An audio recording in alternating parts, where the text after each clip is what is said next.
This is CGTN, China Global Television Network. And returning to Tunisia now, the COVID-19 crisis has worsened the feeling of despair among Tunisian youth, increasing their urge for irregular migration. Authorities have announced that intercepted crossing attempts rose from 14 in October 2018 and 47 in October last year to 157 in October this year. According to a recent report published by the Tunisian Social Observatory and the Tunisian Forum for Economic and Social Rights, the number of undocumented migrants who reached Italy edged up 180% in October 2020 compared to the same period of last year. The report explains this rise by the worsening economic, social and political crisis. Since January, we've reported an unprecedented wave of irregular migration. At least 12,200 people have reached Italian shores from January 1st until the end of October.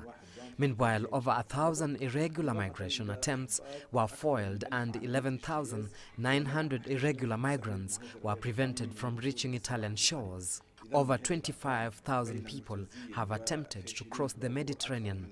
These numbers are the highest since 2011. The Tunisian parliament has held several meetings with the interior and the social affairs ministers.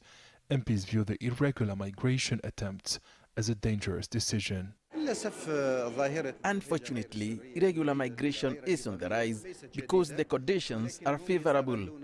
All institutions in the region are focused on fighting the COVID-19 pandemic. Many people have drowned this year when their makeshift boats capsized. The economic situation will not improve rapidly.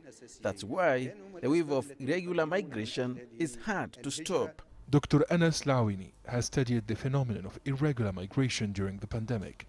The psychotherapist says unemployed and impoverished people are convinced that they have nothing to lose. Therefore, the desperate youths view the COVID-19 crisis as an opportunity to improve their social and economic situation. This social phenomenon reflects a psychological state which is rooted in many reasons even before the coronavirus crisis. The economic reasons, the living standards and unemployment push youth to irregular migration. Despite the unfortunate rise in infections and deaths in Europe, young people are still tempted to cross. Greater Tunis is still in the lead in terms of the number of thwarted crossing attempts, mainly from the ports of Rades and La Goulette. 73% of irregular migrants are Tunisians, while 27% are of other African nationalities. Indeed, over 3,000 non-Tunisian undocumented migrants have crossed the maritime borders this year. According to the Tunisian Forum for Economic and Social Rights, at least 1,300 unaccompanied minors and 310 women have reached the Italian island of Lampedusa since the outbreak of the pandemic. In addition, dozens of families have also attempted the risky journey. Abdel Shawishi, CGTN, Tunis.